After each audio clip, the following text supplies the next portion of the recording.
Dicho esto, el tema de hoy es análisis, descripción y evaluación de puestos de trabajo. Es un tema arduo, es un tema un poco, si queréis, incómodo, no es nada cool, como se dice ahora, utilizando términos anglosajones, con los cuales no estoy demasiado de acuerdo, pero bueno, el mundo es el que es.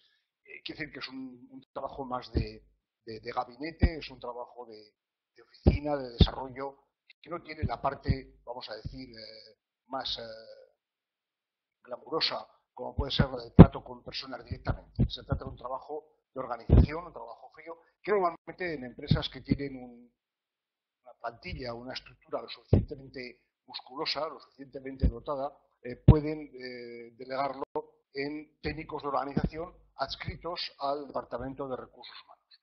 En empresas pequeñas, bueno, pues es el propio responsable o algún colaborador directo del responsable quien se encarga de estos trabajos más de tipo burocrático, de tipo técnico, porque se trata, como digo, de una labor puramente organizativa, ¿eh? Pero que tiene su aplicación y su finalidad, como iremos viendo a lo largo de toda la exposición en la tarde de hoy. Jennifer, ya me conoces de la conferencia anterior. Aquí en esta transparencia lo único que pretendo, y espero que a Sandra, si es la primera vez que acude a estas videoconferencias, bueno, pues pueda ver un poco el resumen del perfil, más o menos biográfico desde el punto de vista profesional de la persona que os está haciendo la exposición esta tarde. He tenido una larga experiencia en la función de recursos humanos, desde lo más elemental, empecé a trabajar en selección, hasta más altos niveles de responsabilidad en un total de 4 compañías multinacionales relacionadas con la alimentación, la informática y las comunicaciones, la automoción y los bienes de equipo en mi última etapa. Y en estos momentos lo que me dedico es a dar algunas clases presenciales o algunas videoconferencias como la del día de hoy para aquellas personas que tengan algún interés en aprender, sobre todo desde un punto de vista práctico. Es decir, no voy a hablar aquí mucho de la teoría. El tema de hoy, como de cualquier otro, es difícil que se pueda resumir en hora y cuarto, hora y media en su totalidad, pero sí dar unos primeros brochazos para que a la persona que asiste a estas videoconferencias le pueda servir de base, de cimientos de construcción de un desarrollo posterior de estas habilidades en el análisis, descripción y valoración de puestos de trabajo. Para comenzar vamos a abordar 2 conceptos. El primero, que va a ser hablar de estructuras y jerarquías. Luego entraremos en el capítulo específico de la conferencia de hoy, que es el de los puestos de trabajo, pero con el fin de entender bien cómo se integra un puesto de trabajo, que es una célula más o menos individual, más o menos personalista. Normalmente un puesto de trabajo está asociado a un empleado, a una persona, pero con el fin de entenderlo mejor, como digo, vamos a hablar un poco de estructuras organizativas y sobre todo tipos de jerarquías para que podamos entender mejor luego las relaciones que hay dentro de un organigrama y cómo se rigen esas relaciones dentro de esa estructura o de esa jerarquía. Entonces, los primeros minutos los voy a dedicar a estructuras y jerarquías y luego pasaremos a hablar de puestos de trabajo en cuanto a su análisis, descripción y valoración.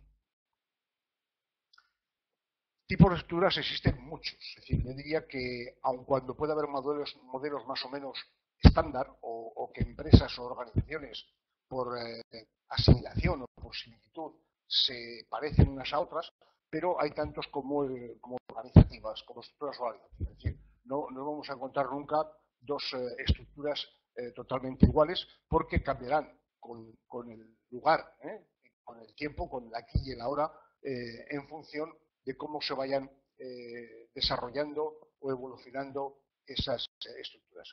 Vais a permitir que centre un poco más la pantalla. No sé exactamente si lo veis con el mismo formato que lo veo yo en mi ordenador. Como digo, tipos os vais a encontrar muchos, aun cuando luego la casualidad o el mimetismo o la copia, bueno, pues puede llegar a parecer que las estructuras de todas las compañías son más o menos más o menos iguales. Pero por principio diría que no vais a encontrar nunca dos exactamente iguales. Vamos a empezar por lo más clásico, es decir, con el ánimo de centrar bien. Cuando estamos hablando de estructura, normalmente estamos hablando de una pirámide. Es decir, en la parte de arriba hay menos puestos de responsabilidad y se va ampliando como si fuera una pirámide, y en la base nos encontramos el mayor núcleo de población activa dentro de esa organización, con tres niveles claramente definidos. Cada empresa, cada institución, cada organización podrá tener luego más o menos subniveles, pero básicamente estaríamos hablando de un nivel estratégico, que es responsabilidad de la más alta dirección, un nivel técnico, que ocuparía en todos los mandos intermedios, todos los técnicos medios que se encargan de otro tipo de funciones, y luego la ejecución o el nivel operativo, que sería la base de la pirámide. Como digo, puede haber luego en cada compañía, pues por razones las que sean, porque quieran subdividir ese tipo de estamentos o de jerarquías, lo puedan dividir en mayor número, pero básicamente estos serían los tres niveles más comunes, más utilizados. ¿Y qué funciones tiene cada uno de esos niveles? En esta pequeña tabla, de forma muy resumida, se puede especificar que en el nivel estratégico, es decir, en la parte alta de la pirámide, se encuentra la dirección, que puede ser una única persona, el director de la compañía o el dueño de la empresa, si es que estamos hablando de una empresa familiar, en la cual existe no solamente la figura del gerente, sino además la figura del propietario.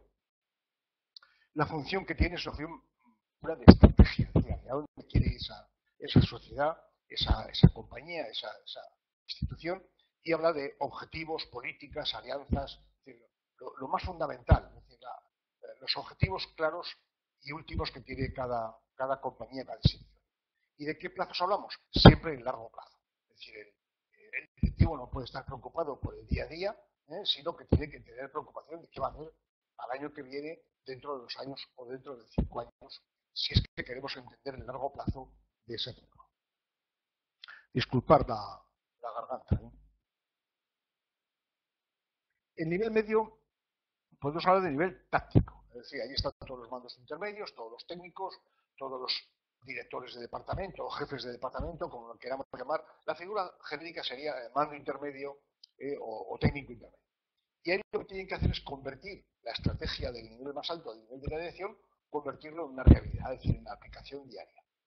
Pasar a dibujar planes de trabajo, qué medios tienen que contar para hacer esos trabajos, acciones de calidad, de mejora continua, de control, etcétera. Y la planificación es una planificación temporal, es decir, se van a ceñir única y exclusivamente a el tiempo más inmediato, es decir, el medio o el corto plazo, en el sentido de, bueno, pues planificarán qué van a hacer la semana que viene, el mes que viene, o la planificación del proyecto, si es una empresa de proyectos, para ver cuánto va a durar ese proyecto y cómo tienen que planificar las diferentes acciones. Y en el nivel operativo, es decir, el más bajo, que estarían los empleados, los operarios de taller, etcétera, estamos hablando de ejecución diaria, estamos hablando como mucho de calidad, de hacer bien o mal el trabajo, de los plazos de entrega, etcétera, y su plazo o su horizonte temporal es el más inmediato. Es decir, si están haciendo una parte de una función en una pieza o en un conjunto de piezas, bueno, pues su plazo es el tiempo que van a tardar en entregar esa pieza o ese conjunto al empleado siguiente de la cadena de producción o del sistema administrativo que estén manejando.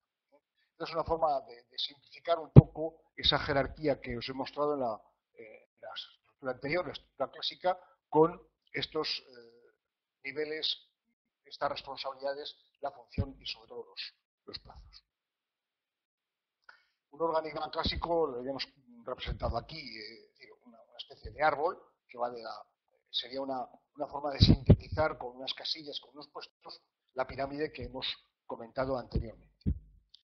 En tiempos de bonanza, en tiempos en los cuales, bueno, pues el dinero fluye con cierta facilidad, la tentación de pasar de una estructura piramidal a una estructura matricial es muy grande, porque, sobre todo en grandes corporaciones, podemos tener por una parte el producto o el servicio, la línea, y por otra parte o bien la geografía o bien los proyectos concretos. Y entonces, al frente de cada una de estas dos dimensiones, de esta matriz, podemos tener la tentación de colocar responsables que se ocupen del producto o del servicio que se trate, la división, y por otra parte tenemos o bien la geografía o bien los proyectos, si estamos hablando de una empresa de proyectos, como es el caso de este dibujo.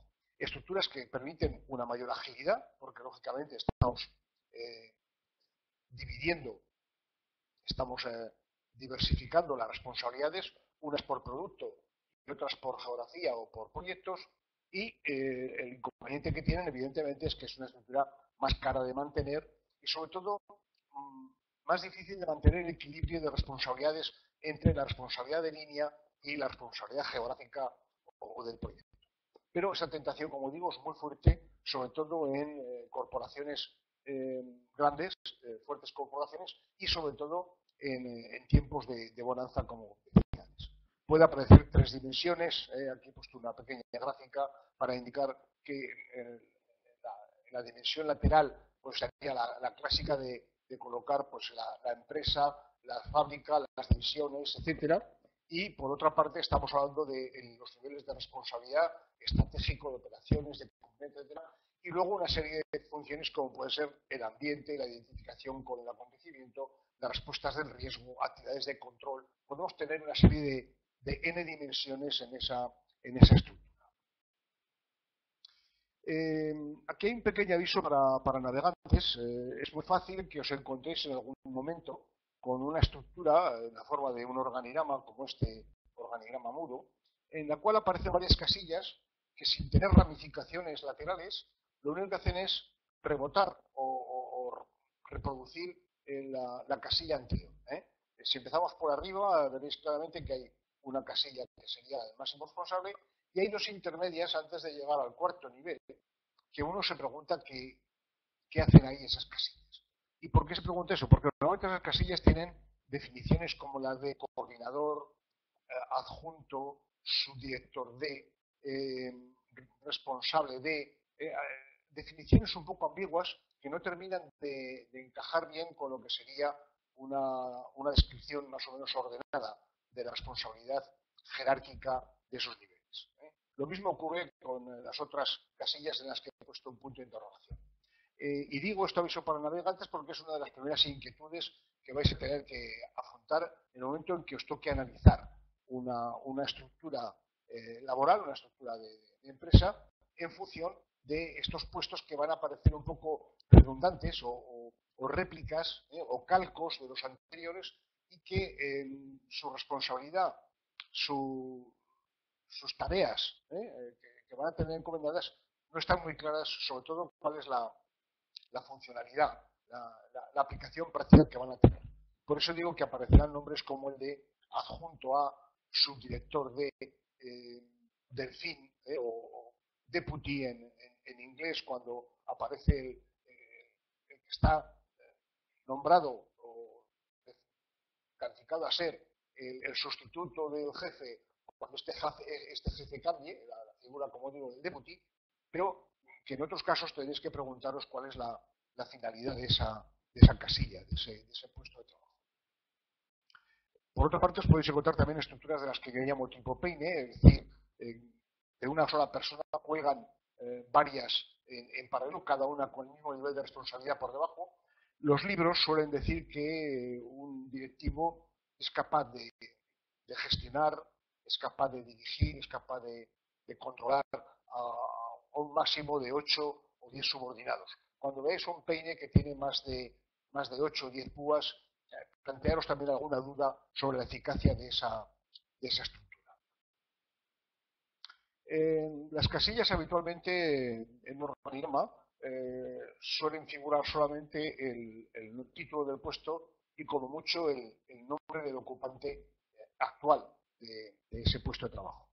Mi sugerencia en todas mis charlas que doy, tanto presenciales como a través de internet, como es este caso, mi sugerencia es que pongáis alguna información complementaria que va a ser de gran utilidad. Y me resumo, me ciño a tres factores, a tres datos muy concretos. Primero, el número de subordinados directos que tiene ese puesto, el número de subordinados indirectos que tiene ese puesto y el presupuesto. El presupuesto que maneja ese puesto o la persona que ocupa ese puesto. Para explicarlo de una forma más clara, si el puesto fuera director general, pues el puesto sería director general o consejero delegado, la titulación que utilice la compañía en cuestión, el nombre fulanito de tal, y luego número de subordinados directos. Pues normalmente será pues, la secretaria más el comité de dirección que tiene esa institución o esa empresa. 8 o 10 personas, como he dicho antes en el caso del Peine, que serían los 8 o 10 miembros del comité de dirección, caso extremo. Número de subordinados indirectos, la totalidad de la plantilla. Lógicamente, de una forma directa o indirecta, toda la plantilla depende del director general. Y el presupuesto que colocaríamos en millones de euros o miles de euros, todo depende de la dimensión de la empresa, pues sería la cifra que maneja anualmente como presupuesto la empresa.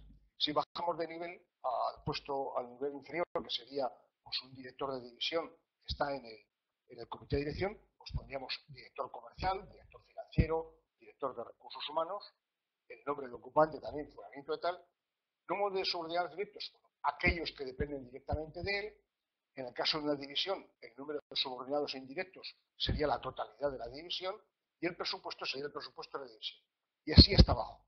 De forma que si sois capaces el día de mañana de diseñar, de dibujar un organigrama con ese tipo de casillas, claramente vais a ver en función del número de responsables directos e indirectos y del presupuesto el peso específico que tiene ese puesto de trabajo al margen del análisis y de la descripción que veremos a continuación con otro tipo de factores. Pero esas tres cifras os van a mostrar de una forma muy rápida, de una forma muy clara, cuál es el peso, la importancia que tiene ese puesto de trabajo. Este sería el tipo de relación entre las casillas. Normalmente se suele utilizar una línea continua cuando la relación es una relación jerárquica. Cuando es una relación funcional o de staff, podríamos poner una línea de puntos. Y para una doble relación o cualquier otro tipo de relación que se os pueda ocurrir, pues podéis utilizar cualquier otro tipo de línea. De esta forma, una vez que veis interrelacionadas todas las casillas de un organigrama, de una estructura, podéis ver también con mucha rapidez cuál es el tipo de relación que existe entre la casilla que estáis analizando y las casillas superiores o las casillas inferiores. Como digo, lo normal es que se utilicen dos líneas, la línea directa, la línea continua para la función jerárquica, la relación jerárquica, y la línea de staff o funcional en línea discontinua. Hay estructuras, hay organizaciones que tienen más de un jefe funcional, porque aparte de la línea de mando claramente establecida, pues puede haber un jefe funcional que está en la casa matriz y luego puede haber un jefe funcional que está en el país del que se trate, porque en el país tengan o bien varias sociedades o tengan varios centros de trabajo. Si estamos hablando, por ejemplo, de recursos humanos, puede darse el caso de la compañía multinacional que tengan una cabeza o un head de recursos humanos en el país de origen, en la casa matriz, y luego tengan uno a nivel nacional, un director de recursos humanos para el país o para la región, para Europa, para las Américas, Asia-Pacífico, etcétera, y luego tengan el jefe de recursos humanos o el director de recursos humanos de la sociedad que se trate o del centro de trabajo del que estemos hablando. Por eso digo que el número de líneas o diferentes tipos de líneas que podéis encontraros o que podéis manejar dependerá de la propia estructura, de lo compleja que sea la estructura de la sociedad. Hago un pequeño paréntesis en esta foto de esta estructura militar. Os recuerdo que conforme tengáis cualquier pregunta, cualquier duda, ir plasmándola en el chat, de forma que o bien os la pueda responder de forma inmediata o tendría preguntas por el final. Este es un ejemplo clásico de estructura. Antes os he dicho que no hay dos estructuras iguales, que depende un poco del aquí y el ahora en cada momento, pero hay dos tipos de organizaciones que han mantenido unas estructuras más o menos estables a través del tiempo, y no solamente del tiempo, sino inclusive diría de los siglos. Un caso sería típico de una estructura militar, que desde los tiempos de las legiones romanas prácticamente establecieron cómo estructurarse, cómo organizarse los ejércitos, bueno, pues hasta llegar a los días de hoy que teníamos esta foto de la estructura militar. Otro ejemplo sería el de un ayuntamiento, y aquí aprovecho, este es un ejemplo real he quitado detalles para no indicar de qué tipo de ayuntamiento se trata, en el cual podéis ver esas redundancias en algunos puestos. Es que del cabildo o del ayuntamiento general hay un presidente municipal, una secretaría del ayuntamiento y un oficial mayor, todos en línea. A mitad de camino aparece la tesorería municipal, que aparece como staff, en un lado de la estructura, y luego tenéis un peine con todos los concejales. Bueno, pues es una buena muestra de que hay algunos tipos de estructuras organizativas que pueden plantear algún problema de funcionamiento por el mero hecho de estar mal diseñados. Otro tercer ejemplo de que con el tiempo han cambiado poco es cualquier estructura de tipo religioso que se ha mantenido a lo largo de los siglos. En este caso, la Iglesia Católica, que lleva 20 siglos de funcionamiento sin grandes variaciones. Como mucho ha sido la geográfica, en función de cómo se ha ido difundiendo esa estructura por todo el mundo, pero desde el punto de vista jerarquía está muy bien definida. Con todo esto que os he estado comentando, podemos establecer un balance entre dos extremos. El extremo, vamos a decir, más radical y el extremo más flexible, y podemos encontrarnos con organizaciones muy jerarquizadas, muy rígidas, otras poco jerarquizadas, más flexibles, más laxas, muy centralizada, todo se centra en una persona. Para hacer cualquier cambio, cualquier modificación, hay que pedir siempre permiso a la más alta responsabilidad, y hay otras estructuras que son muy descentralizadas porque delegan mucha responsabilidad en los organismos o los estamentos inferiores.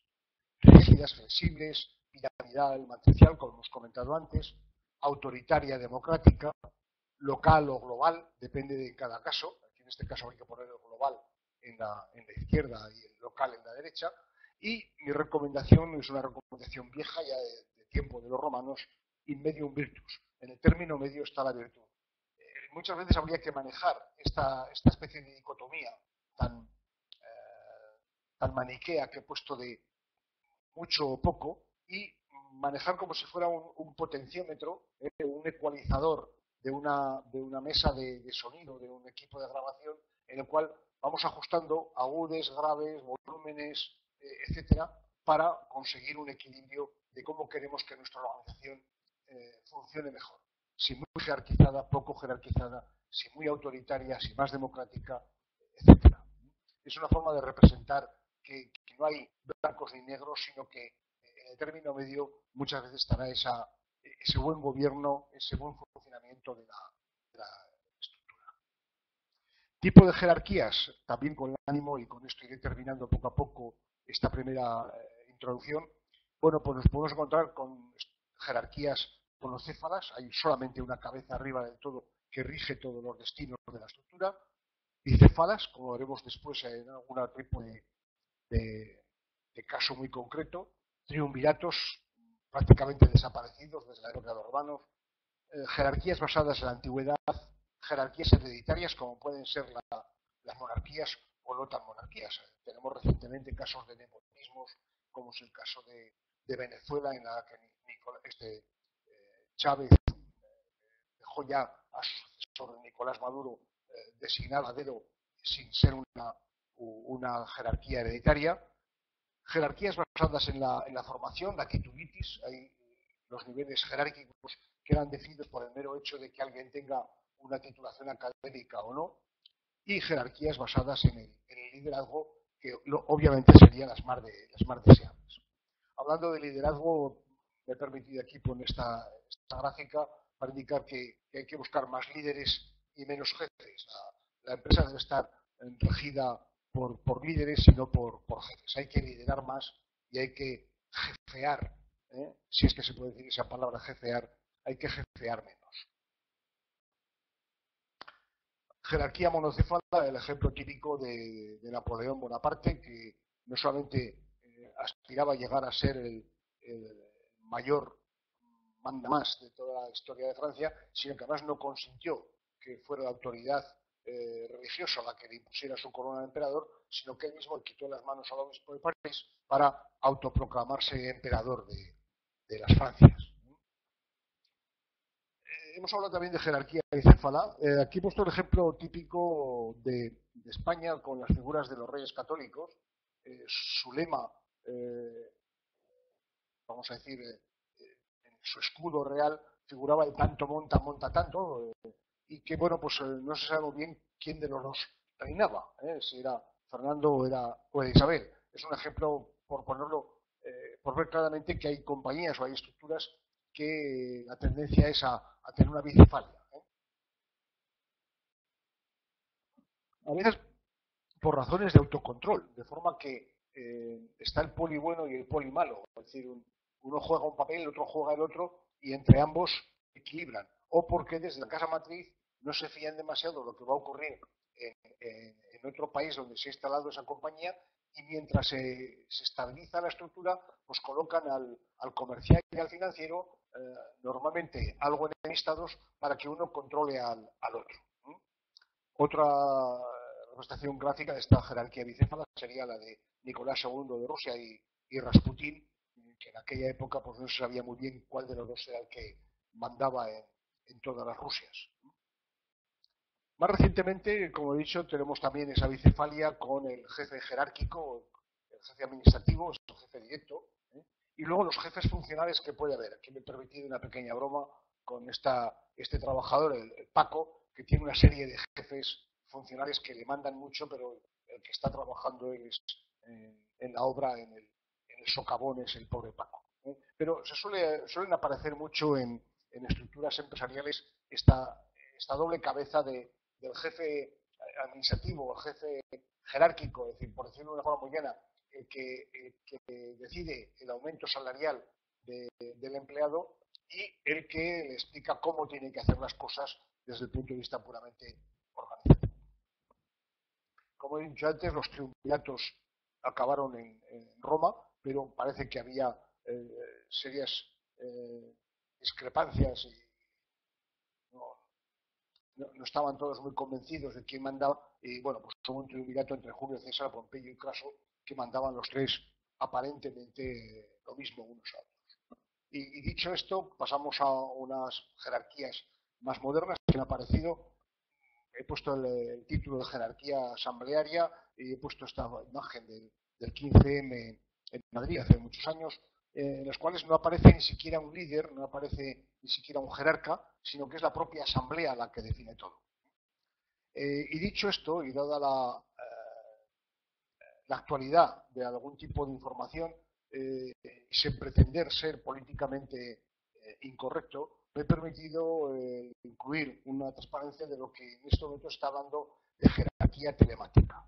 Es una pequeña broma que pongo, como digo, no te pretendo en absoluto parecer políticamente incorrecto, pero bueno, ya hay alguien que ha empezado a decir que se puede gobernar un determinado territorio desde otro territorio a través de Internet o a través de un mando a distancia. No sé muy bien en qué consiste esa jerarquía telemática. Como digo, solamente arrancar una pequeña sonrisa a vosotras dos, a Jennifer y a Sandra, para indicaros que en esto de la jerarquía parece que no todo está inventado hasta la fecha. La imaginación va a alcanzar cotas todavía inéditas. Bien, ironías aparte, indicar que en frase de Paul Valéry, que es la persona que está en esta foto, el futuro ya no es lo que era. Es decir, por mucho que queramos imaginarnos cómo van a ser en el futuro las organizaciones, cuando llegue ese futuro nos vamos a encontrar con que no corresponde en absoluto a la imaginación que habíamos tenido al pensar cómo podía ser. Va a depender mucho de las circunstancias, las he mencionado al principio, el aquí y el ahora fundamentalmente, el espacio y el tiempo van a influir mucho. Hay momentos en los cuales, yo los he vivido en una empresa multinacional, en la cual en época de vacas gordas había una estructura matricial de 3 dimensiones, o sea, muy compleja, pero cuando llegan las vacas flacas, cuando las crisis económicas obligan a apretar el cinturón, bueno, pues entonces se reducen las estructuras y volvemos otra vez a lo clásico, a lo básico, que es la estructura piramidal. Puede que aparezcan nuevamente vacas gordas y bueno, pues exista la tentación por parte del responsable de turno de volver otra vez a la estructura matricial. Pero como digo, las circunstancias son básicas. Las económicas son fundamentales, ya se ha mencionado, en épocas de vacas gordas, bueno, pues el presupuesto lo aguanta todo, pero cuando vienen mal dadas, lógicamente hay que ajustar esos presupuestos y evitar esas redundancias. Por eso hacía mención a esas estructuras redundantes o a esas estructuras tipo Peine, que lógicamente habrá que adaptarlas a la situación económica de la compañía, de la empresa, o de la institución de que se trate. Y en este futuro habrá que adaptarse a esas circunstancias con estructuras muy flexibles y móviles. Es decir, hemos de ser capaces de articular en el espacio fundamentalmente. No estoy diciendo con ello que haya que estar moviendo las fábricas de un día para otro, no, pero sí tener esa estrategia bien clara de dónde o cómo adaptar esas estructuras al tiempo y al espacio. He puesto aquí este pequeño ejemplo de una estructura móvil que un ingeniero danés diseñó, que con el viento y la brisa del mar se desplazaban por la arena, para dar a entender un poco que son estructuras de bambú, de caña, que con muy poca ligereza, con muy poco peso, la estructura es capaz de aguantar embites del viento y al mismo tiempo es capaz de moverse a lo largo de la arena, de la extensión de la playa, en base única y exclusivamente al viento. En Internet podréis ver algún tipo de documental o de vídeo que describe mucho mejor esto.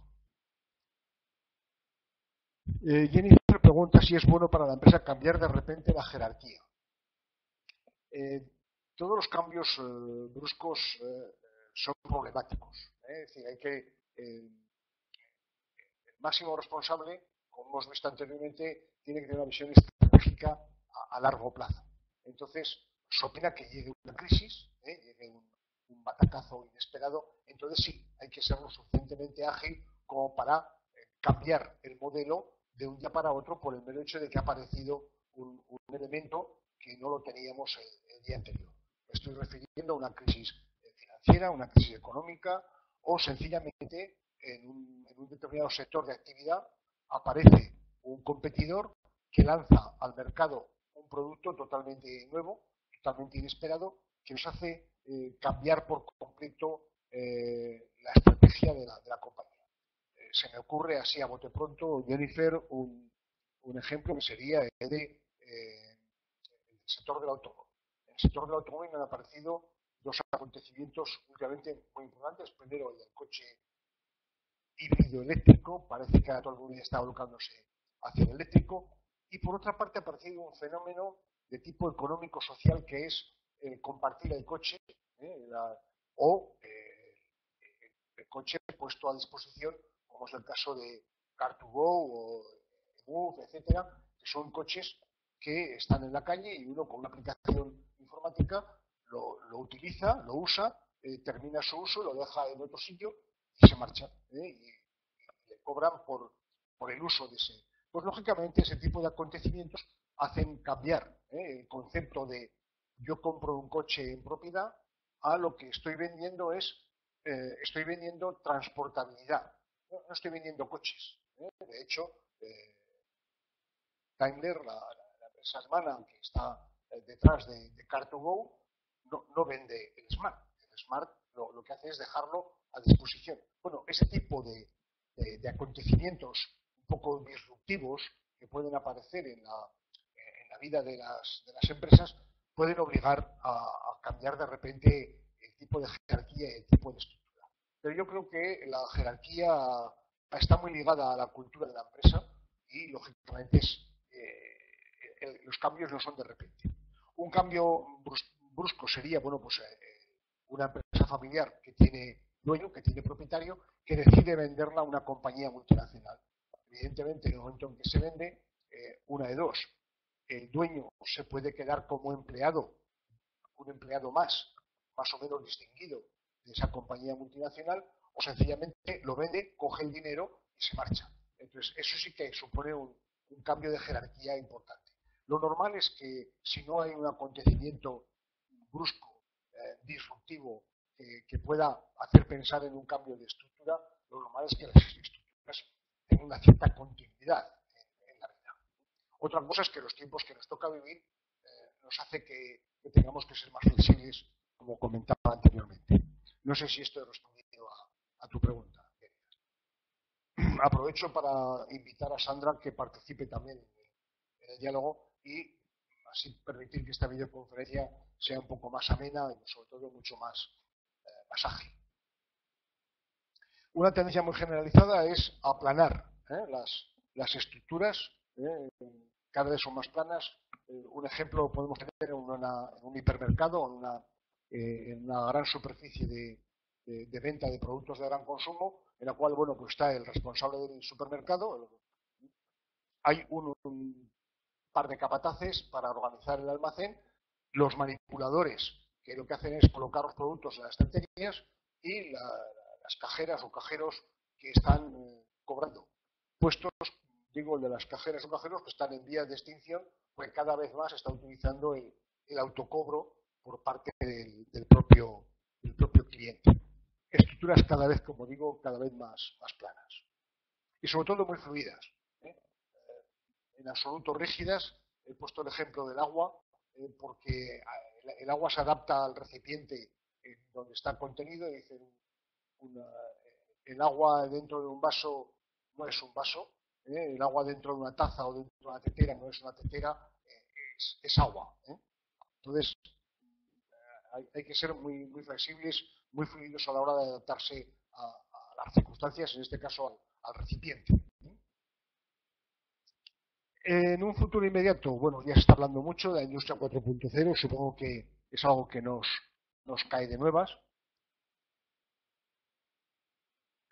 en la cual, bueno, pues estarán interrelacionado la materia prima, el producto, las máquinas, los robots, los responsables, todos estarán interconectados con el Internet de las cosas, con los dispositivos móviles, como puede ser el teléfono inteligente, o mal llamado inteligente, la tablet, el ordenador, etcétera. Y esto, lógicamente, va a provocar que las estructuras del futuro pues sean unas estructuras un poco más complicadas que las de hoy. Sobre todo difusas. A veces hasta no se sabe muy bien dónde está el gran jefe, ese piso que hay en la planta 47 de un rascacielos de Nueva York, que desde el cual se rigen las diferentes fábricas, los diferentes proyectos, un centro de servicios compartidos donde se lleva la contabilidad, la nómina, las compras, que puede estar en la India, etcétera. Entonces, iros acostumbrando a que cada vez más las estructuras difusas van a estar al orden del día. El futuro está aquí ya. No olvidemos todo esto. Aquí podríamos hablar también en otra videoconferencia muy amplia, pero la tendencia es simplificación. He puesto esta foto de la reportera que antes iba acompañada de un cámara, y hoy en día, con el invento del palo selfie, la reportera con su micro y su palo selfie es capaz de hacer ella misma el reportaje verbal, de reportaje periodístico, y grabar las imágenes de la estación. Y luego la polivalencia. Se ha acabado ya la especialización por categorías laborales, por especialidades, sino que el hombre o la mujer orquesta aparecen como paradigma de esa polivalencia que cada vez va a ser más necesaria. Una pregunta que yo me hago a la vista de cómo van evolucionando estos terminales inteligentes, estos robots inteligentes, si habrá que incluirlos en el organigrama o no, porque lógicamente en algunos casos ya están tomando decisiones. Hay una empresa dedicada a los seguros médicos con sede en Corea, que en su consejo de administración ya tiene un sistema experto que forma parte del consejo de administración, al cual le consultan cada vez que hay que tomar una decisión. Lógicamente la decisión no la toma el sistema experto, porque está instalado en el consejo de administración como un miembro más, pero solamente a título de oráculo, pero que le tienen en cuenta el comentario. Entonces el resto del consejo de administración toma las decisiones en función de esa respuesta que les da ese sistema inteligente, el sistema experto, tipo Watson, como puede ser el de IBM, y que es un número más dentro del consejo de administración. Bueno, es un ejemplo típico para indicar que dentro del organigrama ese sistema Watson, o sea la marca que sea del proveedor de ese sistema experto, bueno, pues es uno más dentro de la estructura. De hecho, se están utilizando estos sistemas Watson para diagnosis y tratamientos y protocolos del tratamiento de cáncer en Houston, en la empresa eh, la clínica Anderson que se dedica al tratamiento del cáncer en Estados Unidos. Otras preguntas que ya se están haciendo la administración e inclusive los sindicatos es que los robots no solamente formarán parte del organigrama, sino que también pagarán impuestos. Lógicamente hay un valor añadido, da un trabajo el robot que sustituye a una persona, la persona si ya no paga IRPF, cómo se pagarán esos impuestos y sobre todo cotizaciones sociales. El robot no va a necesitar jubilación, evidentemente, por lo menos de momento, pero sí que la persona a la que está sustituyendo el día de mañana se va a tener que jubilar, con lo cual habrá cotizaciones sociales por parte de los robots. Esto ya se está planteando desde un punto de vista muy serio, tanto la administración como los partidos políticos y los sindicatos. Vamos a entrar ya directamente en el tema del día. Tal vez me he extendido demasiado en hablar un poco del conjunto, pero vamos a hablar ya del puesto de trabajo. El puesto de trabajo es el espacio que ocupa un empleado en una empresa desarrollando algún tipo de actividad muy concreta a cambio de un salario. Esta sería una definición muy elemental, muy básica, pero hay que tener en cuenta que no es solamente el lugar físico, el espacio físico que ocupa el empleado en un momento determinado. Aun cuando, si vosotros estáis trabajando ya o habéis trabajado en alguna empresa, podéis entender que vuestro puesto es la mesa y la silla que ocupáis y los utensilios, las herramientas que utilicéis para hacer ese trabajo. Según Chavenato, un puesto de trabajo es algo más, es una reunión de todas aquellas actividades realizadas por una sola persona que pueden unificarse en un solo concepto, es decir, estamos empaquetando esas responsabilidades, esas actividades, y las estamos tomando porque las asociamos a un lugar formal dentro del organigrama. Sería una de las casillas que mencionábamos antes en las transparencias anteriores. Es decir, que el puesto no solamente implica una ocupación de un espacio físico, sino el desempeño de un papel, de una actividad, de la ejecución de una serie de tareas para cumplir o alcanzar una serie de metas. Esta sería un poco una definición un poco más concreta.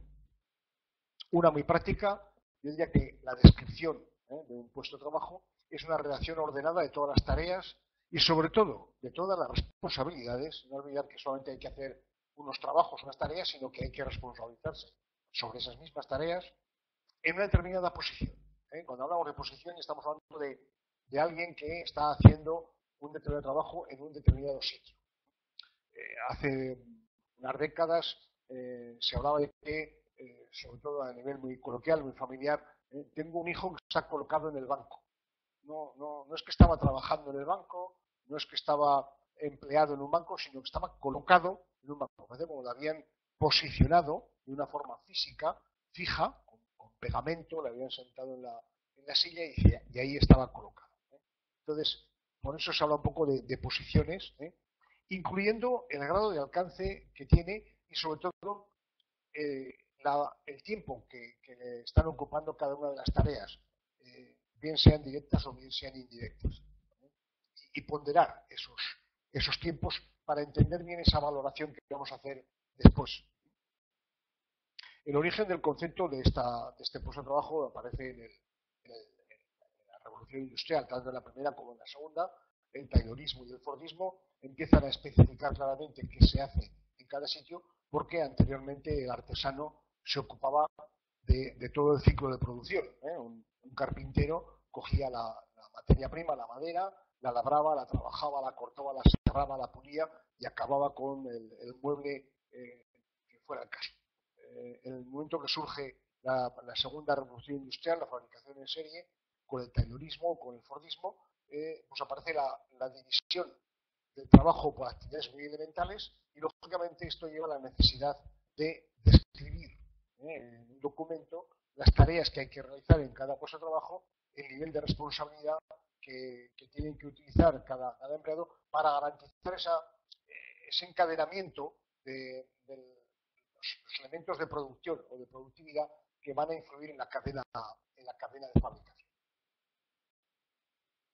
Es decir, esto lo podéis ver con más detalle, es una letra muy pequeña, es precisamente el Taylorismo el que obliga al análisis más o menos científico del proceso productivo para descomponerlo en sus partes más elementales y poder llegar a esa optimización de movimientos, de tareas, de trabajos, para conseguir que un determinado producto se fabrique en el menor tiempo posible y con el mayor nivel de calidad posible. Ese fue un poco el principio básico de la fabricación en cadena, de la producción en serie. Puesto, me vais a permitir que salte esta transparencia porque viene en la siguiente. Un puesto de trabajo es el lugar o sitio señalado para un determinado trabajo, ejecutar algo. Por eso estamos hablando de puesto de posición. Sin embargo, la posición, cuando relacionamos más con el cargo, ya estamos viendo un poco la jerarquización dentro del organigrama. Hablaríamos en la posición como categoría o condición social de cada persona respecto a las demás. El jefe, el máximo jefe, el mando intermedio, el jefecillo, el jefe de Manolo, el propio Manolo. En fin, ya estamos hablando de posiciones más que de puestos concretos, de puntos dentro del organigrama. Estamos hablando de posiciones relativas. Diríamos un poco la subordinación, el cargo y el subordinado. No lo consideramos solamente el puesto como algo aislado, sino que lo consideramos en relación a su superior, en relación a los subordinados que pueda tener y en lateral, lógicamente, a esa cadena productiva de cliente interno y proveedor interno que podamos tener en la compañía. Pero todo evoluciona, evidentemente.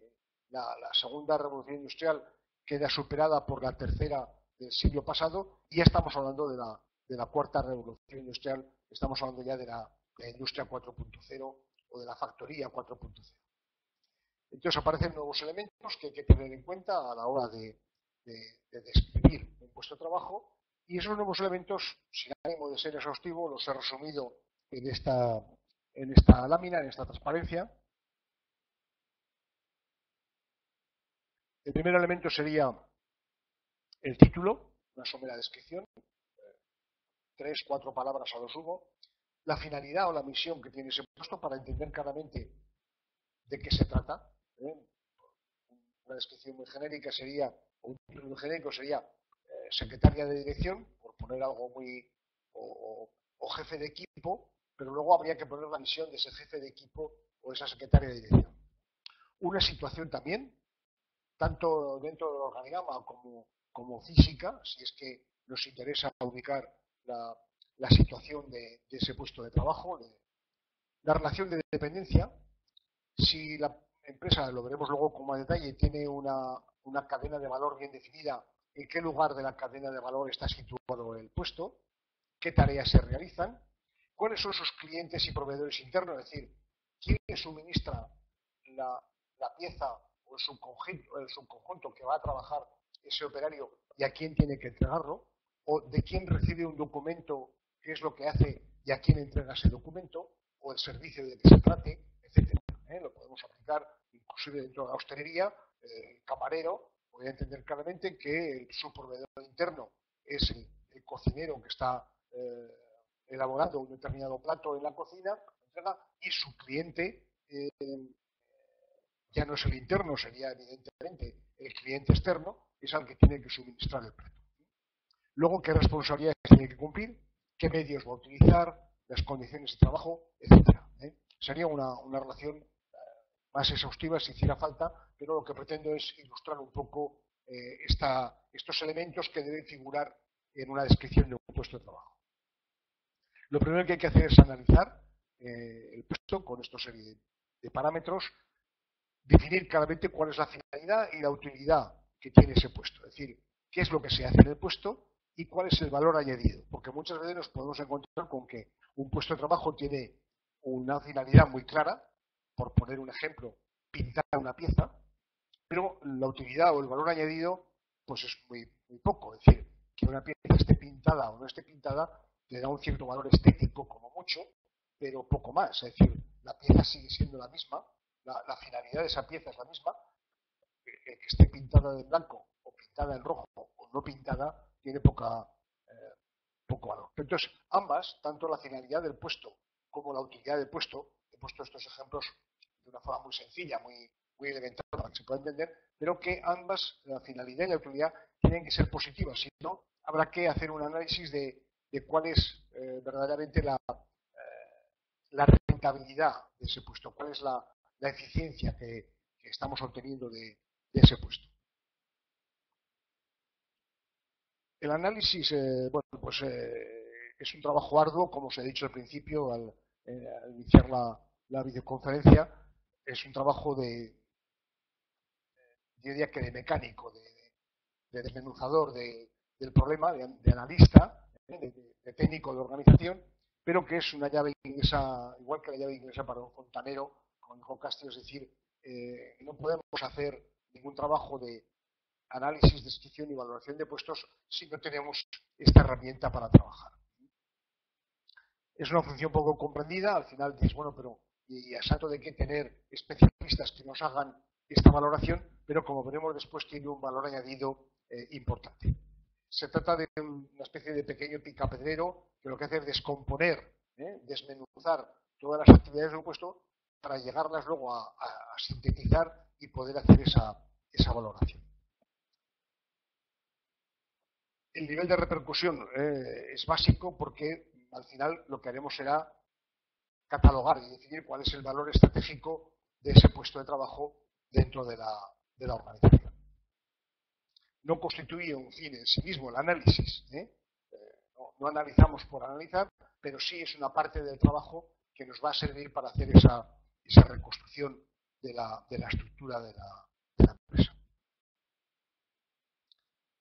El formato de recogida debe tener, sobre todo cuando hagamos el análisis, lo más desmenuzado posible sobre actividades estén planificadas o no. Es decir, hay que ir a la mínima expresión.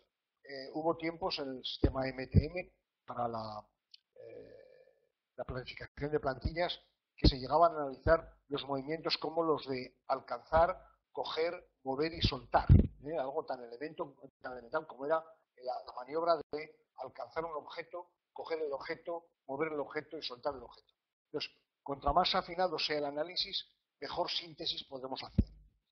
Ver claramente cuáles son las responsabilidades de supervisión, si es que estamos hablando de un puesto de mando intermedio, o responsabilidades de tipo técnico, si hay actividades físicas, actividades fijas o temporales, es decir, continuas o provisionales, y sobre todo analizar los tiempos invertidos en cada tarea. Eso nos va a ayudar mucho a la hora de ponderar cuál es el nivel de responsabilidad dentro de cada puesto. La descripción debe contener un mínimo de parámetros que ayuden a identificar y que eviten confusión. Para eso es muy bueno tener una especie de tablilla o de formulario en el cual podamos recopilar toda la serie de puntos que son los más importantes y sobre todo poder comparar luego una descripción con otra. Es decir, si tenemos un formulario genérico que agrupe la descripción de diferentes puestos de trabajo, al final conseguiremos tener una unificación en el tratamiento de la toma de datos. El título tiene que ser muy sencillo, sin ambigüedades. No vale aquello de coordinador de la función de... No, algo muy concreto, porque cuando veamos, como os he dicho al principio, las expresiones de coordinador, adjunto a, supervisor de, desconfiar un poco. Como mucho 3, 5 palabras. Responsable de producción, jefe de tesorería, técnico comercial, etc. Luego en la finalidad nos podemos extender un poco más con literatura, pero el título tiene que ser, como digo, prácticamente breve, corto. La finalidad sí que hay que extenderse un poco más, una clara definición de qué es lo que se pretende, qué es lo que se quiere conseguir en ese puesto de trabajo. Y he puesto un ejemplo bien claro relacionado con recursos humanos, que sería el selector del talento. El selector del talento es proveer a los clientes internos del mejor talento disponible en las mejores condiciones para la empresa. Y ¿Qué resumo con esto? Bueno, pues que el cliente interno, es decir, el jefe de línea que solicita al departamento de personal un nuevo empleado, pues el selector lo que tiene que hacer es, dentro del mercado laboral, identificar y seleccionar al mejor talento posible en las mejores condiciones, obviamente en función de talento y de compensación salarial, por decirlo de una forma rápida y de una forma clara. En cuanto a la ubicación, antes mencionaba de una forma un poco de pasada, bueno, pues tenerlo identificado claramente posicionado en el organigrama, y si existe un plano de la empresa con las diferentes dependencias, los talleres o lo que sea, bueno, pues con algún tipo de marca, ver claramente que ese puesto está en tal sitio del taller o en tal piso del edificio de oficinas, etcétera, para explicar de una forma gráfica cuál es ese posicionamiento, ya no solamente jerárquico dentro del organigrama, sino inclusive hasta geográfico o físico. Como he dicho antes también un poco de pasada, si la empresa tiene una cadena de valor, es bueno intentar posicionar ese puesto dónde está dentro de esa cadena de valor. ¿Y por qué digo esto? Porque contra más avanzada esté la cadena de valor en la descripción de estos puestos, ese puesto en esa cadena de valor,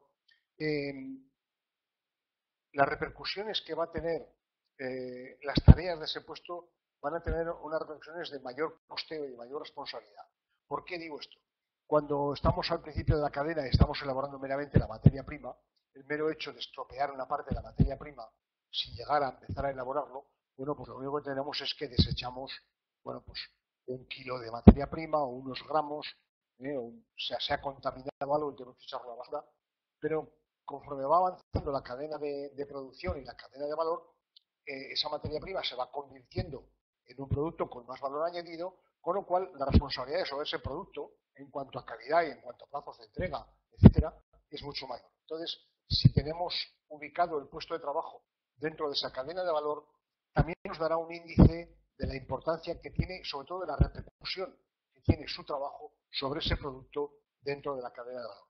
Cuanto más cerca estemos del cliente, del servicio postventa, lógicamente el valor añadido será mayor y la responsabilidad será mayor. Las tareas, bueno, pues es importante hacer una relación de todas las tareas inherentes en ese puesto, una relación clara, de fácil comprensión para el ocupante y para cualquier persona que lea esa descripción del puesto de trabajo. Se pueden relacionar de forma cronológica, si es que la cronología tiene importancia, es decir, cojo el producto, desenvuelvo el producto, lo limpio, etcétera, etcétera, lo que va ocurriendo, o sencillamente por razones puramente de responsabilidad, de tamaño o de volumen o de importancia de esa tarea. Podemos relacionarlas de una forma cronológica o una relación en función de la relación de la importancia que tenga cada tarea. Sobre todo con claras referencias a la calidad. Es decir, ¿qué se hace en cada tarea en relación con la calidad que se desea obtener en esa fase de fabricación que se está se está realizando en ese puesto de trabajo? Si no hacemos referencias a la calidad, a veces nos podemos perder, es decir, bueno, pues algo tan sencillo como una vez que se ha terminado el producto, pues empaquetarlo o ponerlo en una caja para el puesto siguiente, bueno, pues que esté puesto de una forma ordenada para que el puesto siguiente pueda trabajar de una forma también limpia y ordenada. Por eso esa relación importante que hay entre el cliente y proveedor interno. Os he puesto este ejemplo con una cadena de montaje en la cual el trabajo del puesto siguiente, yendo desde el fondo de la nave hacia el primer plano, podemos ver que si el trabajo del puesto anterior, es decir, de nuestro proveedor, viene bien realizado, nosotros haremos mucho mejor ese trabajo y, lógicamente, si hacemos bien ese trabajo, se lo suministraremos al puesto siguiente, a nuestro cliente interno, de una forma correcta y ordenada. No solamente las tareas, sino también las responsabilidades que van inherentes con cada puesto de trabajo. Y sobre todo el nivel de control exigido. Un nivel de control que puede ser personal, el autocontrol, o por parte del mando superior que tengamos, o por parte de nuestro cliente interno, que va a controlarnos nos va a controlar de que el producto o el servicio o el documento lo recibe en buenas condiciones. Es decir, el nivel de responsabilidad es algo muy importante a marcar dentro de la descripción del puesto de trabajo, entendiendo por responsabilidad la capacidad o habilidad para responder. Es decir, bueno, yo me encargo de esto, yo hago esto, es mi responsabilidad, que muchas veces se suele olvidar, por lo menos en entornos más o menos cercanos. Las fechas y los plazos es muy bueno que consten también en la descripción del puesto, es decir, sobre todo si hay una interrelación con el puesto siguiente. Hay que entregar el producto en el momento convenido para que el puesto siguiente realice el mismo trabajo. Por poner un ejemplo muy claro de fechas, ya no tanto de plazo, sería el cierre contable, el auxiliar contable o el control de la empresa, que sabe que tiene unos días de cierre a final de mes para entregar la contabilidad de forma oportuna y hacer el balance del mes de una forma correcta, sin interferencias y sin inconvenientes. Otros factores a considerar, bueno, pues el nivel de riesgo que pueda aparecer en ese puesto de trabajo. Si el trabajo es un trabajo de tipo manual puro, intelectual puro o mixto, responsabilidades que ya he comentado, ergonomía, relaciones con terceros, tanto sean terceros internos o externos, el nivel de confidencialidad, etc.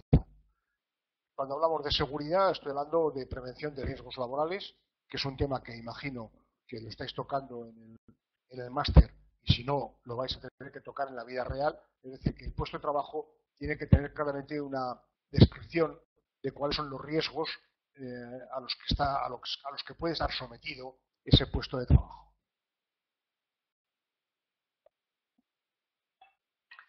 He puesto estos dos ejemplos de un trabajo en altura o un trabajo de soldadura submarina, por poner dos gráficos que ilustran de qué estamos hablando. Luego los medios disponibles, es decir, qué herramientas va a necesitar o qué utensilios va a necesitar el trabajador, tanto si son herramientas manuales o son dispositivos de oficina, etcétera. Bueno, pues eso debe quedar plasmado en la descripción del puesto de trabajo para que quede bien claro cuáles son los materiales o los medios que tiene que utilizar. Y sobre todo los elementos de protección individual.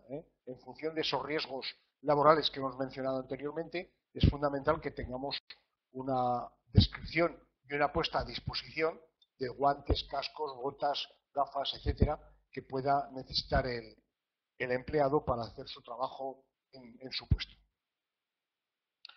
La ergonomía es básica e importante a la hora de describir un puesto de trabajo, tanto si es un trabajo manual como si es un trabajo administrativo, es decir, alcances, pesos a manejar, distancias de visión, la posición del asiento, etcétera. Aquí hay todo un tratado de ergonomía que podéis ver en publicaciones especializadas. El nivel de confidencialidad, si el puesto de trabajo tiene que estar en un despacho aislado por aquello de la información que se maneja en ese puesto de trabajo, o por el contrario puede estar en un área abierta, sin interferencias, sin inconvenientes de confidencialidad.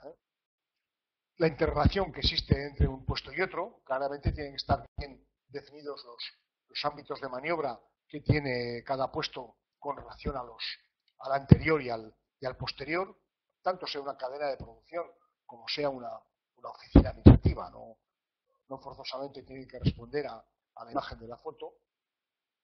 Y sobre todo, si hay un trabajo en equipo. Aquí he puesto este ejemplo del cockpit perdón, de una carrera de Fórmula 1, que muchas veces uno no sabe si es un equipo de trabajo o es un puesto de trabajo con múltiples elementos. Es decir, porque la finalidad que tiene este puesto de trabajo es muy concreta. Es cambiar los neumáticos, rellenar combustible, si hay que rellenar algo, cambiar un spoiler, un alerón y salir otra vez. Pero ese puesto de trabajo está ocupado por una docena o un par de docenas de empleados. El trabajo en equipo es algo que también hay que considerar a la hora de definir el puesto de trabajo. ¿Qué importancia tiene? Bueno, pues que esto, lógicamente, a lo largo de los años ha impuesto y ha desarrollado unos derechos y unas obligaciones tanto para las empresas como para los empleados. Y bueno, pues eso hay que plasmarlo de alguna forma, de forma que nadie se pueda llamar a engaño, decir, no, es que me pusieron a trabajar en este puesto, pero no me dijeron nada. Tienen que estar relacionadas esas condiciones de trabajo con derechos y obligaciones. Estamos hablando de horarios, de turnos, como he dicho antes, de prevención de riesgos, de responsabilidades administrativas, inclusive en algún caso puede haber estas responsabilidades penales, en función del nivel de responsabilidad que tiene ese puesto de trabajo, y lógicamente todo hay que relacionarlo con ese tipo de condicionantes. Inclusive en algún momento determinado puede aparecer hasta temas como la estética, es decir, el uniforme de trabajo que debe tener un determinado empleado, si es que las condiciones de trabajo exigen que lleve ese uniforme, y no me estoy refiriendo meramente al mozo, estoy hablando del uniforme de una azafata, de un piloto, no en función del tipo de trabajo que hace, sino inclusive hasta del nivel de representatividad que tiene ese empleado frente a terceros de la compañía. Y puede haber inclusive empresas en que bueno, pues el tema de un peinado o de un piercing o de un tatuaje, cuando hablo de estética, estoy hablando de estética en general, bueno, pues pueda condicionar el que esa persona se pueda escribir a ese puesto, o no se pueda, perdón, no se pueda escribir a ese puesto de trabajo. Pueden haber una serie de factores o de condicionantes tremendos. El modelo del documento lo más sencillo posible, fácil de manejo, fácil de lectura, que esté lógicamente asequible en cada puesto de trabajo, de forma que en todo momento cualquier persona pueda saber qué es lo que se hace ahí, y en la medida de que sea factible, que se pueda conseguir, bueno, pues pedirle al empleado que antes de empezar a ocupar el puesto lo lea detenidamente y firme el enterado y conforme. Es decir, he leído el perfil del puesto, he leído la descripción, estoy enterado, estoy de acuerdo y lo firmo para dejar prueba fehaciente de que no me han engañado o que nadie me ha dicho nada. Más de 2 páginas, algunos gráficos, algunas fechas, y sobre todo publicarlo en un lugar visible o por no tenerlo de una forma muy asequible. Si fuera un puesto de trabajo en un taller, bueno, pues en un pequeño tablón a la vista de todo el mundo. En el caso de un empleado de oficina, bueno, pues tenerlo en el cajón. Es importante la actualización, no hacemos nada si hemos descrito un puesto de trabajo en el origen y no hemos sido capaces de mantenerlo al día en función de todas las modificaciones que se han ido pudiendo hacer a lo largo del tiempo. Es importante el hacer estas actualizaciones, estos puestos al día. Me vais a perdonar, pero mucho me estoy temiendo de que conforme avanzo el discurso se me va apagando la voz. Pasamos ya a la tercera parte de la exposición, que es la valoración o evaluación del puesto. Una vez que se ha descrito, que hemos hecho todo el análisis, la descripción, tenemos ya toda la hoja que nos describe claramente qué es lo que se hace en ese puesto, bueno, pues habrá que hacer una valoración, sobre todo con esa finalidad última, que veremos después, esa aplicación última, que es la compensación económica de ese puesto de trabajo. La valoración del puesto no es otra cosa que convertir lo que se hace en el puesto en una serie de valores cifrados, numéricos, que nos permitan convertir al final esos valores numéricos en un salario, en una remuneración. Yo diría que hay 3 tipos de clasificaciones de puestos clásicas. Por puesto de trabajo en sí, que sería el más elemental y sobre todo el más antiguo, por unidad de producción. Por categorías profesionales, estamos empaquetando ya por grupos que podemos agrupar en categorías, y sobre todo lo más actual, lo más moderno, por grupos profesionales. La tendencia es pasar de esas familias profesionales, de esas categorías que estaban en sacos o en silos, muy aisladas unas de otras, pasar a un nivel de grupos profesionales lo más reducido posible, y aquí hemos puesto uno que venía el de los operarios o técnicos, los especialistas o mandos intermedios y la jefatura o gerencia. 3, 4 niveles no más. Ya lo veíamos al principio en las estructuras, la tendencia que es aplanar cada vez más esas estructuras para hacerlas más ligeras sobre todo menos redundantes, que no haya que perder mucho tiempo entre el momento en que surge un problema hasta el momento que hay alguien que en el más alto nivel toma la decisión de cómo resolver ese problema. Separar, es muy importante cuando está haciendo la evaluación, separar la persona del puesto, aunque es difícil, porque lógicamente cuando sale el trabajo de análisis hemos de contar con la opinión, con los comentarios de la persona que lo ocupa, pero el analista debe hacer una separación mental entre la persona que lo ocupa, que nos puede estar dando una imagen muy personalizada, muy subjetiva de lo que se hace en el puesto, a lo que realmente se está haciendo en el puesto. La tendencia por parte del empleado que ocupa un puesto es la tendencia a tocar muchos violines, a darse mucha importancia para que la evaluación del puesto sea más alta y en consecuencia la remuneración del puesto sea más alta. Por eso hay que ser lo suficientemente ágiles como para separar la persona del puesto. Mantener la objetividad es fundamental. Y sobre todo hacer una pequeña comparación. Si ya tenemos varios puestos evaluados y clasificados anteriormente, bueno, por analogía podemos buscar esa comparación entre el puesto que estamos analizando y la estructura que ya tenemos analizada y ver si la evaluación obtenida nos encaja con los modelos similares que ya tenemos analizados en fases anteriores. La valoración por factores es la más clásica que existe, sobre todo en la escuela francesa, que son muy expertos en organización. Todas las empresas francesas tienen una organización industrial muy elaborada. Bueno, pues parten de diferentes tipos de factores que van a influir y que vamos a ponderar a la hora de valorar el puesto.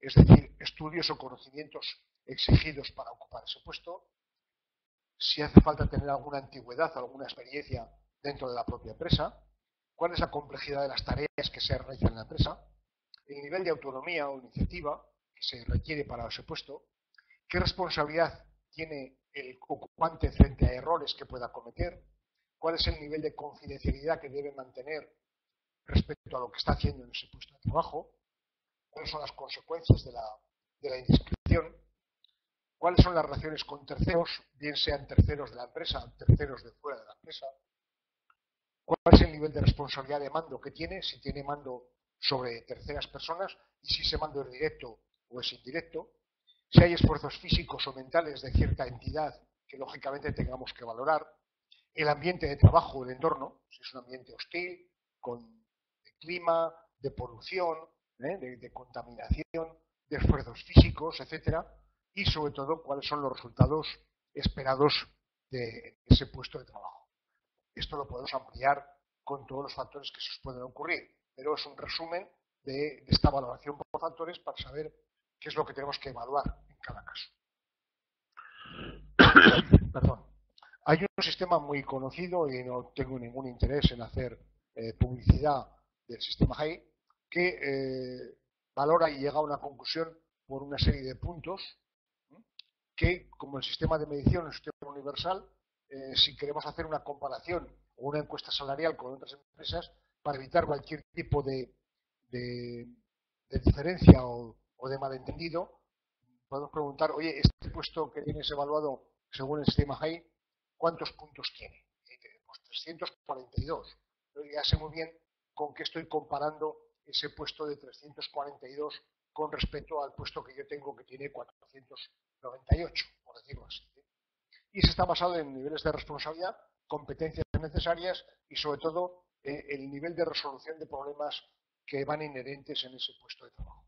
Como digo, no tengo ninguna intención de hacer publicidad, pero la ventaja que tiene es que cuando queramos hacer comparaciones con otras empresas del sector o otras empresas del entorno geográfico, si tienen el mismo sistema de evaluación, bueno, pues tenemos un metro común y no tenemos que, unos medimos con metros, otros medimos con yardas, otros medimos con toesas. La ventaja es que hay una cierta uniformidad en el tratamiento. Si tenemos un sistema de competencias dentro de la empresa, hago un pequeño paréntesis porque veo que Jennifer dice, no sé si ha hecho el sueldo, pagas extras, horas extras. estamos hablando de valoración de un puesto y, lógicamente, la retribución básica con ese puesto. La forma de calcular horas extraordinarias o primas, etcétera, llevan camino aparte. Aquí se trata de buscar un sistema de valoración de puestos que nos permita establecer una compensación equitativa entre todos los puestos de la empresa, independientemente de la persona que lo ocupa y, sobre todo, independientemente de esos factores adicionales que pueden aparecer, como puede ser un plus de nocturnidad, una hora extra, una prima por desplazamiento. Eso ya son otro tipo de condicionantes. Yo diría que la valoración que vamos a obtener del puesto, que será en una cifra, en un código, una letra, podemos tener clasificados los puestos A, B, C, D o E, y los podemos asociar esas letras a unas bandas salariales, y si tenemos una clasificación por puntos, al final hemos obtenido un guarismo cifrado en una cifra concreta. Esa cifra la podemos convertir en euros o en dólares si es que queremos hacer una conversión monetaria. La valoración del puesto se trata sencillamente de decir, tengo un sistema de clasificación por niveles de responsabilidad que me permiten hacer una política retributiva justa, equitativa y coherente con todos los puestos que tengo dentro de la organización. No sé si esto responde a la pregunta. Como digo, si tenéis un sistema de evaluación por competencias, bueno, pues esas competencias os van a servir también para ponderar cada una competencia y obtener una cifra al final de cuánto vale, cuánto pesa ese puesto de trabajo en un guarismo, que, como digo, puede ser una letra o puede ser un número, una cifra. No sé si esto responde a tu pregunta, Jennifer. Una vez que tengamos un sistema de evaluación con un perfil mínimo, en este caso sería de competencias, y las competencias que está mostrando el empleado que está ocupando ese puesto, veremos la idoneidad de ese puesto para ocupar ese puesto, de esa persona para ocupar ese puesto. Y, lógicamente, los rombos que están marcados en azul sería el perfil mínimo exigido para ocupar ese puesto, y las bandas en gris nos permitirían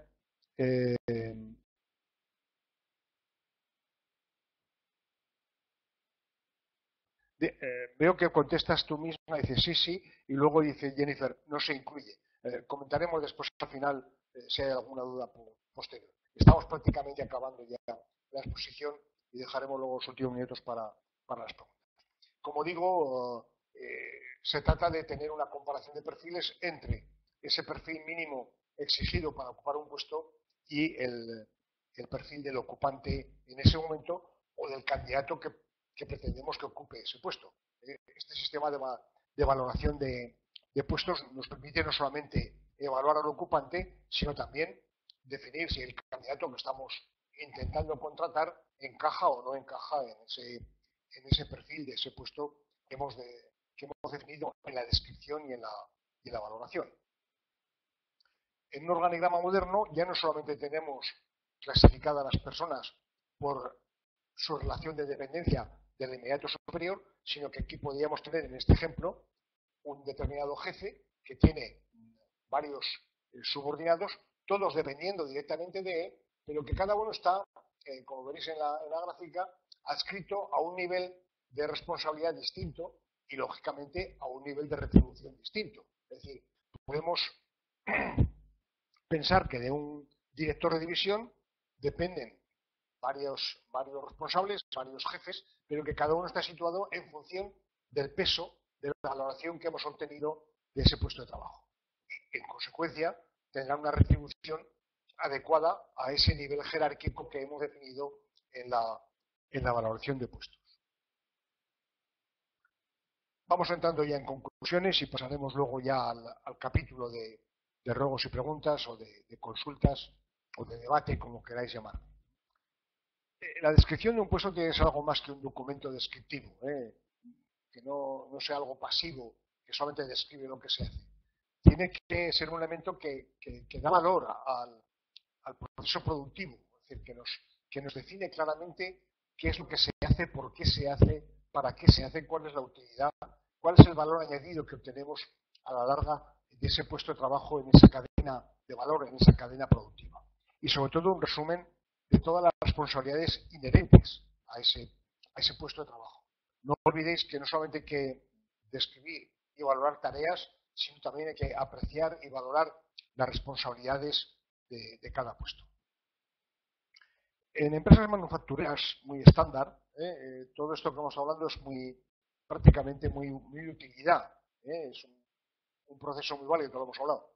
En empresas más tecnológicas, sobre todo en estas últimas empresas virtuales de Internet, etcétera, el valor añadido en los productos es más complejo, porque ¿cuál es el valor añadido que tiene una app, una aplicación informática? Pues es más complicado el averiguarlo, con lo cual tenemos que ligar más la valoración a las responsabilidades y sobre todo a los resultados que obtenemos en cada puesto, más que a las tareas en sí.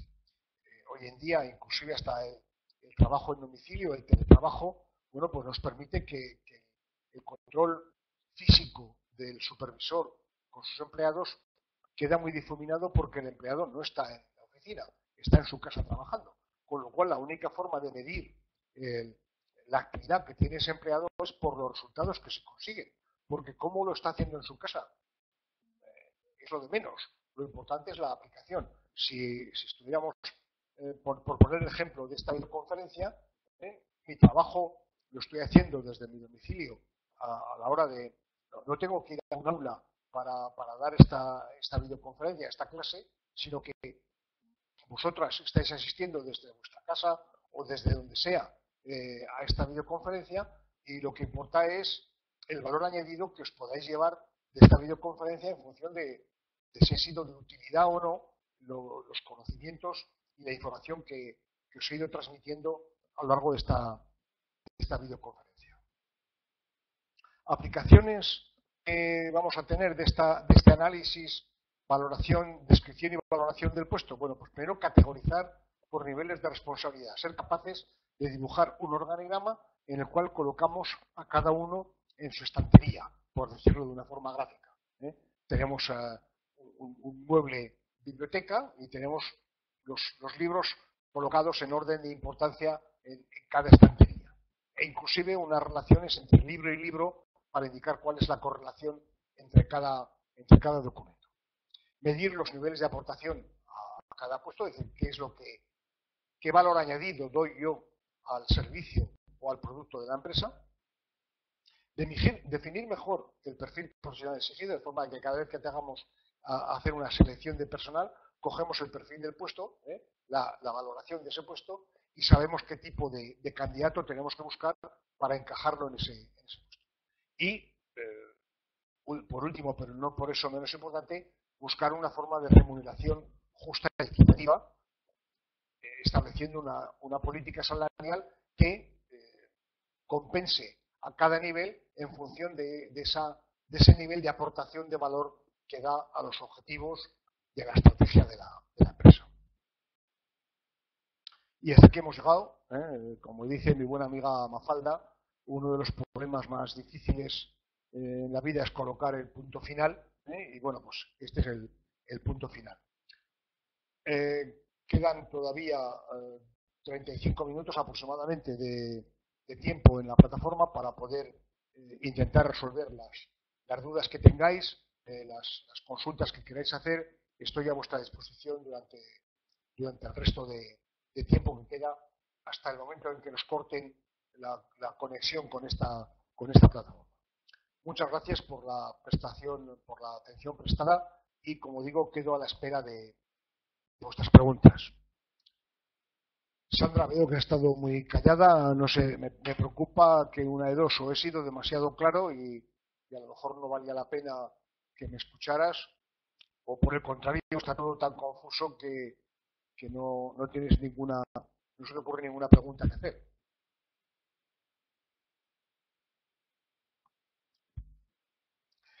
Jennifer, mientras aparece alguna pregunta más, en esta valoración he puesto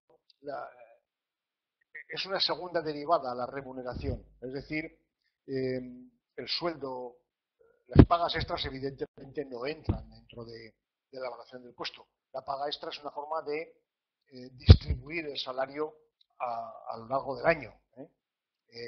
Recuerdo una pequeña anécdota haciendo una negociación de un convenio colectivo que los sindicalistas, los miembros del comité buscaban la quinceava paga, es decir, querían una paga más, pero cometieron el error gramatical de hablar de la quinceava paga, no de la decimoquinta paga.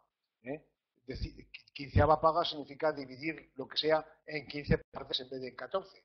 Entonces, cuando les dije que estaba totalmente de acuerdo en incluir lo de la quinceava paga, se dieron cuenta de que algo se habían equivocado cuando el director de Recursos Humanos admitía tan rápidamente lo de la quinceava paga.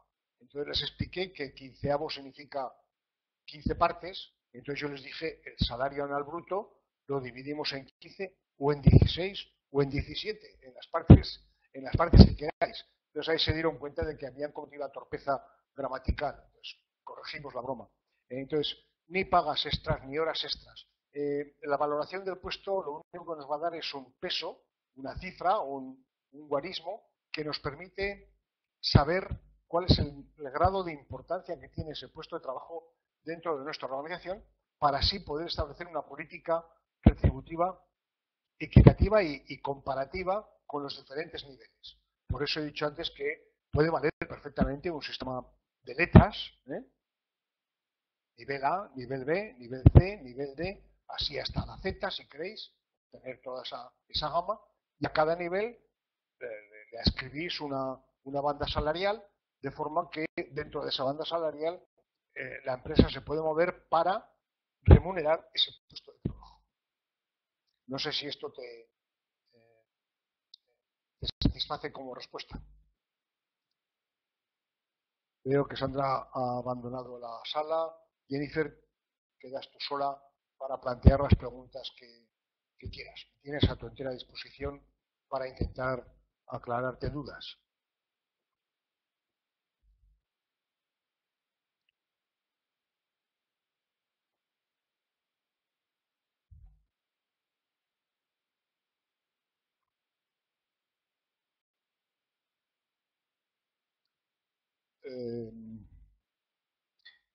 Ante todo, Jennifer, decirte que no hay preguntas tontas. No hay ni preguntas tontas ni preguntas indiscretas. La estupidez o la indiscreción estará siempre en la respuesta, nunca en la pregunta. Cuando tengamos todos los análisis de puesto de hechos, ¿esto para qué se utiliza? Bien, aplicaciones. Categorizar por niveles de responsabilidad. Es decir, no vale única y exclusivamente, y voy a ir a otra anterior,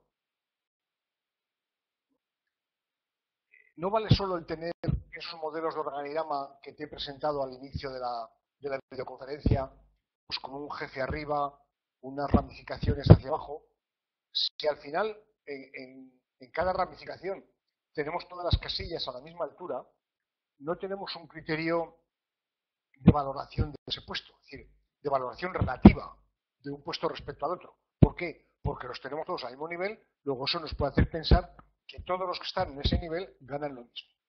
En este organigrama moderno que te acabo de poner en esta transparencia, indica claramente que una cosa es que dependas de una determinada casilla, de un determinado puesto dentro del organigrama, y otra cosa es que ganes lo mismo que los homólogos que están colgando de esa persona de una forma directa. ¿Por qué? Si este fuera el comité de dirección de una empresa y hasta arriba estuviera el consejero delegado, bueno, pues el consejero delegado tiene su nivel salarial y el comité de dirección, bueno, pues posiblemente en función del nivel de responsabilidad y el nivel de importancia de cada puesto, pues tendrá un peso, tendrá otro. El director de producción, del cual depende el que se hagan bien o mal y en tiempo, en plazo, todas las piezas que hay que producir, bueno, pues tendrá un nivel de responsabilidad posiblemente mayor que el jefe de administración, que su única responsabilidad, que ya es bastante, es la de administrar la contabilidad o administrar los salarios que se puedan pagar en esa empresa. Entonces, Una cosa es que haya una dependencia directa, pero otra cosa es que tenemos jerarquizados los puestos, categorizados por niveles de responsabilidad. Luego también saber qué valor se aporta en cada puesto. Podemos tener un puesto de trabajo de un nivel de responsabilidad respecto a la formación recibida muy bajo, pero que su valor añadido en el proceso es tal que es clave, y es, pues no lo sé, en un laboratorio farmacéutico, el que tiene la fórmula magistral para hacer un determinado medicamento, el valor añadido que tiene sobre el final del producto posiblemente sea muy pequeño, porque él no se encarga de comprar la materia prima, ni de mezclarla, ni de sintetizar las pastillas, ni de empaquetarlas, ni de comercializarlas. Pero claro, la fórmula magistral de la Coca-Cola solamente la tienen 2 personas, según dice la leyenda urbana. Entonces, podemos encontrarnos con que la tarea la podemos valorar poco, pero la incidencia que tiene sobre ese proceso productivo es vital. Es decir, porque si esa persona que tiene en su cabeza la fórmula magistral desaparece de la empresa, ha desaparecido todo. Es por ponerte un ejemplo muy gráfico. Luego, definir mejor los perfiles profesionales. Cuando tienes que buscar un nuevo empleado para ocupar ese puesto, si ya tienes la descripción hecha, lógicamente va a ser mucho más fácil intentar concatenar el perfil del empleado o del candidato con el perfil del puesto.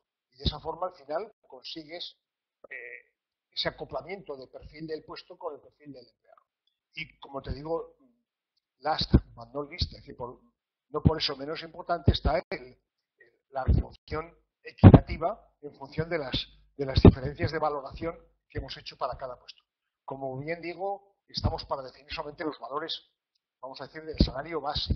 Luego todos los complementos tendrán otro tipo de fórmulas y otro tipo de casuística para su cálculo y su abono, evidentemente.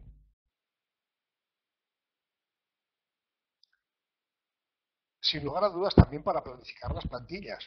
Si tienes una buena descripción y sabes que en ese puesto el máximo de piezas que se pueden hacer por día es de 10, por decirlo de una forma muy simple, y incrementas la producción o tienes una necesidad de incrementar la producción a 20, sabes que tienes que contratar una persona más. O sea, en el momento en que tienes esa valoración con todos los parámetros que lleva consigo, como es el nivel de producción, en este puesto en 8 horas se pueden hacer 10 piezas.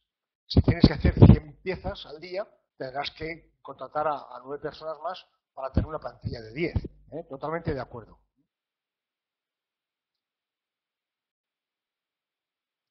No, la información de la descripción del puesto hay que ser muy transparente. El Departamento de Recursos Humanos, lógicamente, interviene en el análisis, en la descripción y en la evaluación, pero lógicamente el protagonista es el empleado que está ocupando ese puesto. Y como he dicho antes, la descripción, evidentemente, lo que sería el valor final, todo depende del nivel de transparencia que quieras tener. Si quieres ser muy transparente, le dirás, y este puesto vale tantos puntos, sin decirle, lógicamente, le vas a decir también cuánto va a cobrar, con lo cual podrás establecer una relación del salario con la valoración del puesto. Si no quieres entrar en la discusión de si el puesto está mejor o peor valorado, no tienes por qué describir en el puesto, incluir en la descripción e incluir la valoración del puesto. Te la guardas para ti si quieres. Pero cuanto más transparente seas en el puesto, mucho mejor. En la descripción del puesto, mucho mejor. De esa forma, el empleado sabrá exactamente qué es lo que se espera de él y, lógicamente, cómo le vas a retribuir. Pero eso se lo vas a decir también en el contrato de trabajo o en el convenio colectivo. Le vas a decir que para esa categoría profesional o para ese puesto el salario es de tantos euros al día o tantos euros a la hora o tantos euros al mes. Todo depende de cómo se pague.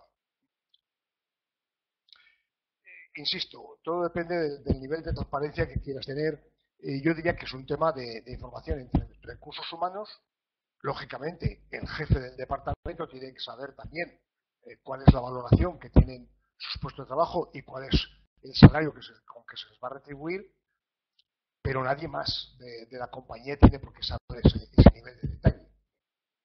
Hay que huir también un poco de los agravios comparativos.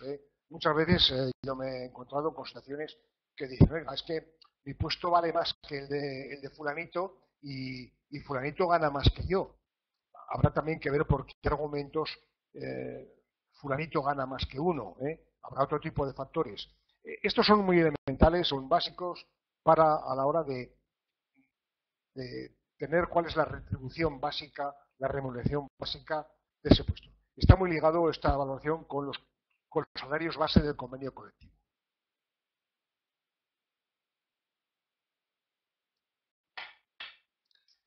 Tendrás que disculpar mi garganta, pero cada vez va a peor. Más preguntas, Jennifer. Aún tenemos un rato.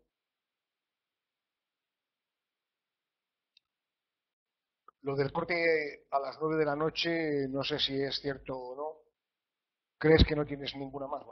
Antes he mencionado que posiblemente a las 9 cortaran la conexión con la plataforma porque no sé si está contemporizador o no está contemporizador. En cualquier caso, en el momento en que ya no tengas más preguntas, podemos dar por finalizada la videoconferencia. No se trata de gastar por gastar. ¿Se te ocurre alguna pregunta más, algún punto, alguna aclaración?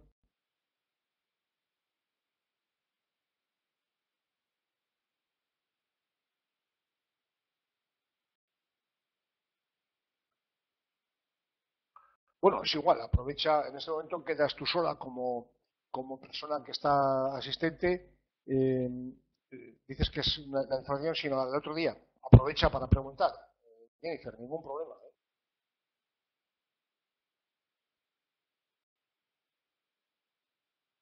Veo que te has desconectado. ¿Hay algún problema, Jennifer, de conexión y desconexión? Por lo menos en la pantalla veo que apareces y desapareces. Haz pregunta cuando quieras. Mira a ver si tiene los cables bien conectados, sobre todo la fibra óptica o si tienes un pincho de teléfono, aunque sea a nivel personal, no tengo ningún problema. Como te he dicho antes, no hay preguntas tontas ni preguntas indiscretas. Es decir, si te atreves a hacer una pregunta personal y yo soy capaz de respondértelo, así lo haré. Tú me dirás.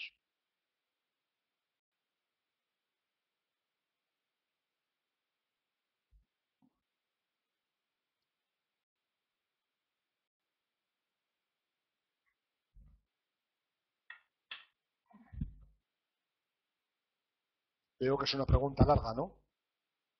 Tarda en aparecer en la pantalla. Eres auxiliar de vuelo, pero me quiero dedicar algún día a los recursos humanos dentro de la aviación. Pero ahora, mientras estudio, quiero aplicar para otra compañía y en mi currículum,